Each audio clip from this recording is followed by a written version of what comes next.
Poesia africana do século XIX. A instalação do prelo nas colônias africanas de língua portuguesa pode ser considerada o marco inicial para o desenvolvimento da expressão escrita narrativa nesses territórios. Angola foi o lugar em que a expressão escrita se desenvolveu de forma mais consistente, na segunda metade do século XIX. As expressões escritas mais utilizadas pelos africanos no século XIX foram a poesia e o ensaio. Espontaneidades de minha alma, do poeta angolano Maia Ferreira, é a obra considerada um dos marcos iniciais nas literaturas angolana e africana em geral. Nas primeiras décadas do século XIX, com a independência do Brasil, que ocorreu em 1822, as colônias africanas tiveram uma mudança de status. A partir da segunda metade do século XIX, nasceu em Angola a imprensa livre. Nos últimos 25 anos desse mesmo século, os intelectuais que se expressavam através da imprensa foram responsáveis pelo despertar dos africanos oprimidos.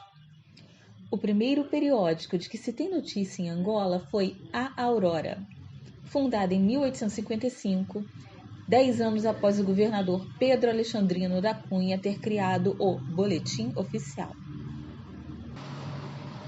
A Civilização da África Portuguesa, editado por Antônio Urbano Monteiro de Castro e Alfredo Júlio Cortez Mantua, em 1866, foi creditado como o ponto inicial da geração jornalística da imprensa livre. Em Angola, o Jornal de Luanda, lançado em 1878, representou a transição de um jornalismo colonial para um mais ligado aos interesses da população angolana.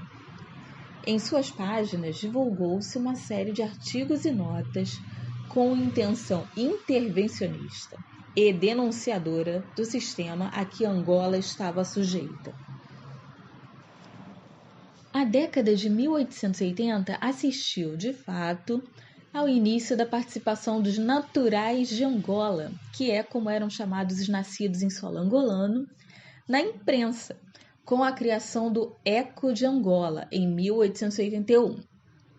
Cordeiro da Mata destacou-se pela sua importância cultural a partir de 1876 até o final do século, chegando ao ano de 1923, na chamada época da imprensa livre. A coluna de Cordeiro da Mata, no Jornal de Luanda, tinha um teor de denúncia da situação social de Angola. O escritor precedeu ao surgimento de um jornalismo de acusação frontal, cujos membros seriam, pela primeira vez, africanos filhos do país. Podemos citar como exemplos desses periódicos que estavam em mãos de angolanos: 1. O Eco de Angola. 2. O Futuro de Angola. E 3. O Farol do Povo. Nas páginas dos almanaques, como o Almanaque de Lembranças Luso-Brasileiro e o Almanaque Luso-Africano, publicavam-se autores da colônia nascidos em Portugal. Essa produção intensa da segunda metade do século XIX foi decisiva para a formulação de uma nova realidade discursiva em Angola. Cabe destacar que em 1896 foi criada a Associação Literária Angolense.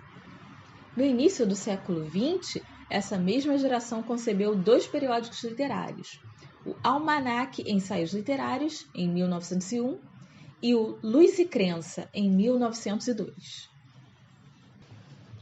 Voz de Angola Clamando no Deserto, publicada em 1901, constitui um conjunto de artigos originais e transcritos em resposta a um artigo racista e colonialista publicado no jornal Gazeta de Luanda, intitulado Contra a Lei pela Grey.